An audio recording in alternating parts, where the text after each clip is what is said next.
We're here with beautiful Jane. And Jane, how are you feeling after the workshop today? Really inspired. Yeah. I've walked in here with a lot of baggage and a lot of weight on my shoulders, and it's sort of gone.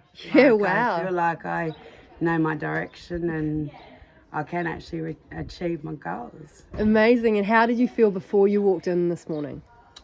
I was a bit nervous, but yeah, it was more yesterday. I was like, how can I do this? How can I leave home for a whole day and, you know, I don't know anyone and, you know, and then I walked in here and I was heavy, I was depressed, I was angry, I was negative, and now I'm walking out with a big smile, meeting some beautiful people.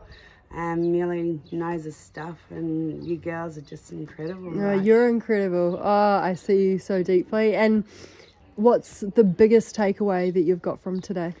that I can achieve what I want to achieve. Yeah. Yeah. Yeah. That it is possible. Woo! It is possible. Yeah, girl. Yes. And just one more question. If there's someone watching this video and they're on the fence about coming to this workshop or learning this stuff, what would you say to them? Don't hesitate. Just do it, because you can only have one life and we can change whatever we want. So, yeah. Oh, you're Don't amazing. hesitate. You're amazing. Ah, Jane, over and out.